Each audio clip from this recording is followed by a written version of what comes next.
So basically आप लोगों का जो वेट था बहुत टाइम का वो अब खत्म हो चुका है। आरओएफ का प्रोजेक्ट साइट पे लाइव है, बट स्टिल आप में से कुछ लोग हैं जो कंफ्यूज हो रहे हैं with priorities and multiple questions.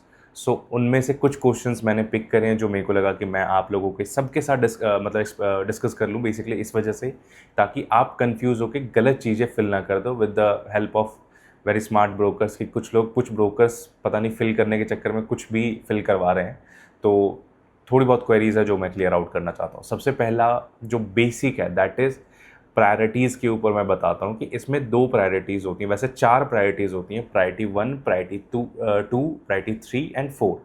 Priority 1 उन लोगों का आता है जिनके पास प्रधानमंत्री आवास योजना का सर्टिफिकेट है एंड जिनके पास दिल्ली चंडीगढ़ हरियाणा में कोई प्रॉपर्टी नहीं आती है, ये आते हैं प्रायोरिटी 1 के अंदर। जिनके पास प्रॉपर्टी नहीं है प्लस प्रधानमंत्री आवास योजना का सर्टिफिकेट है, प्रायोरिटी 1। प्रायोरिटी 2 जिनके पास सर्टिफिकेट तो है बट उनके पास दिल्ली चंडीगढ़ हरियाणा में कोई प्रॉपर्टी है, मतलब कोई भी प्रॉपर्टी है तो बट स्टिल उनके पास अगर सर्टिफिकेट है प्रधानमंत्री आवास योजना का तो आप प्रायोरिटी 2 में आते हो। देन आता है प्रायोरिटी 3। 99.99% लोग प्रायोरिटी 3 में फॉल करते हैं जिनके पास दिल्ली चंडीगढ़ हरियाणा में कोई प्रॉपर्टी नहीं है। आपको किसी सर्टिफिकेट की नीड नहीं है, ये जनरल सब के लिए है जिनके पास कोई प्रॉपर्टी नहीं है। आप लोग फॉल करते हो प्रायोरिटी 3 के अंदर। एंड देन आता है प्रायोरिटी 4। प्रायोरिटी 4 उन लोगों के लिए है जिनके पास अदर देन अफोर्डेबल को साइड कर दो, अदर देन अफोर्डेबल उनके पास कोई भी प्रॉपर्टी हो, लाइक कोई भी रेजिडेंशियल अपार्टमेंट हो, कोई भी लैंड हो, रजिस्टर्ड कॉलोनीज में सिर्फ होनी चाहिए, तो वो आते हैं प्रायोरिटी 4 के अंदर। ये बहुत बेसिक और मतलब मेजर क्वेरी था, तो ये मैंने फर्स्ट क्वेरी आप लोगों की रिजॉल्व करी। सेकंड क्वेरी की बात करूं, इनकम क्राइटेरिया। अफोर्डेबल हाउसिंग के अंदर अप्लाई करने के लिए कोई इनकम क्राइटेरिया नहीं है, सिर्फ वहाँ पे एक ही चीज़ देखी जाती है, आपके पास दिल्ली चंडीगढ़ हरियाणा में कोई प्रॉपर्टी नहीं होनी चाहिए। अदर देन दैट गवर्नमेंट आपका कुछ भी और चेक नहीं करने वाली। थर्ड, आप लेट सपोज क्या मतलब बेसिकली आपका एक क्वेश्चन है कि आपकी वाइफ है जिनके पास एक प्रॉपर्टी है ऑलरेडी, तो आप कौन सी कैटेगरी में आओगे? तो सेम जो पहले मैंने स्टार्टिंग में बताया, आपकी वाइफ के पास अगर कोई प्रॉपर्टी है वो रजिस्टर्ड है तो आप आओगे प्रायोरिटी 4 के अंदर। बस वो प्रॉपर्टी होनी चाहिए दिल्ली चंडीगढ़ हरियाणा। अगर आपकी प्रॉपर्टी राजस्थान है, आपकी प्रॉपर्टी नोएडा है, आपकी प्रॉपर्टी गाजियाबाद है, तो आप आओगे प्रायोरिटी 3 के अंदर। बट अगर आपकी प्रॉपर्टी दिल्ली चंडीगढ़ हरियाणा में है तो आप आओगे प्रायोरिटी 4 के अंदर।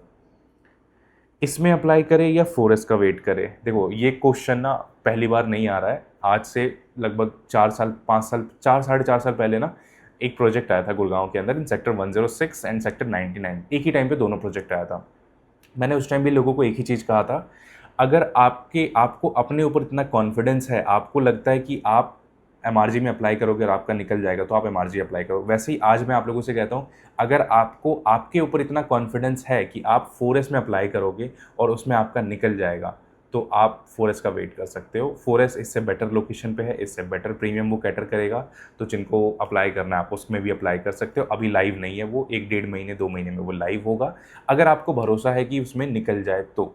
बट अगर आप ट्राई करना चाहते हो तो देखो, बेस्ट के चक्कर में ना कई लोग जो चीज़ें मिल रही होती है ना वो भी छूट जाता है उनसे। सो मेरी रिकमेंडेशन आप लोगों से यही होगी, आरओएफ भी ट्राई करो एंड देन 4S भी ट्राई करना, क्योंकि ये लक बेसिस पे है, यहाँ पे कोई कंफर्म चीज़ें नहीं होती हैं। एंड एक और लास्ट की क्वेरी अगर मैं बताऊँ तो, मेरे पास जीपीए की प्रॉपर्टी है, मतलब you have a property on GPA, can I apply? अगर उस जीपीए की प्रॉपर्टी पे आपके नाम से कोई इलेक्ट्रिसिटी बिल नहीं आता, आपके नाम से कोई पानी का बिल नहीं आता, कोई भी ऐसा बिल जो गवर्नमेंट से आता हो वो नहीं आता, तो आप प्रायोरिटी 3 के अंदर फॉल करोगे। बट अगर कोई भी गवर्नमेंट बिल आपके पास आता है तो गवर्नमेंट उसको ट्रैक कर सकती है, एंड फॉर योर सेफ्टी तो आपको प्रायोरिटी 4 में फिल करना चाहिए। क्योंकि देखो सिंपल सी एक चीज़ है, पैसा आपका जा रहा है, मेरा कुछ भी नहीं जा रहा। मैं आपको बोल दूँ आप फिल कर लो, मेरा कुछ जाएगा नहीं जाएगा, बट इट ऑल मतलब बेसिकली ऐसा है ना कि आपकी मेहनत का पैसा है। आपको एक चीज़ समझना होगा कि गवर्नमेंट अगर एफिडेविट लेके आती है, कुछ रूल्स लेके आती है ना, तो वो हवा में बातें नहीं कर रही होती है। They have a planning. आज आपको प्लानिंग नहीं दिखेगी, 10 साल बाद दिखेगी, लेकिन 10 साल बाद क्या आप कैपेबल होगे उस प्लानिंग, जो गवर्नमेंट की प्लानिंग है उसको बियर करने का? उस टाइम पे गवर्नमेंट आ जाए आपके पास और कहे 200% फाइन दो, तो आप अगर ये झेल सकते हो तो आप किसी भी कैटेगरी में फिल कर सकते हो, कुछ भी फिल कर सकते हो, it completely depends on you. And एक लास्ट क्वेरी जो मैक्सिमम लोगों की मेरे पास आई, अभिनीत अभी 10 मिनट पहले, 20 मिनट पहले, 1 घंटे पहले मेरे पास कुछ कॉल्स आई थी, या मैं साइट पे गया था, वहाँ पे किसी ने कहा कि 4 लाख, 5 लाख, 7 लाख, 8 लाख या लाख रुपए में भी कुछ लोग हैं जो यूनिट कंफर्म कर रहे हैं, उनकी सेटिंग है टीसीपी के अंदर। तो मेरा आपसे एक ही कहना है, ऐसी कोई सेटिंग होती नहीं है।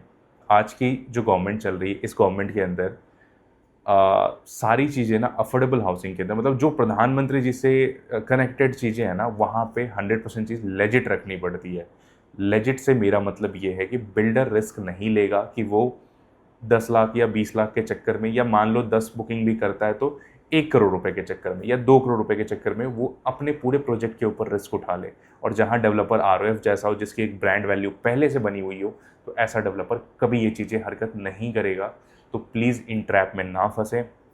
और जो आपको ऐसे स्कीम में फंसाए, तो सिंपल एक ही चीज़ बोलो, ठीक है मैं पेमेंट करने के लिए तैयार हूँ, आप टीसीपी ऑफिस चल लो, जिस बंदे के से करवाने वाले उससे मिलवा दो, या बिल्डर ऑफिस चल लो, दैट्स इट, आपका चैप्टर क्लोज हो जाएगा। अदरवाइज देखो, आपका पैसा है, आपकी मर्जी, आप 4 लाख दो, 40,000 दो, 5 लाख दो, आपकी मर्जी, जहाँ देना चाहते हो दे सकते हो।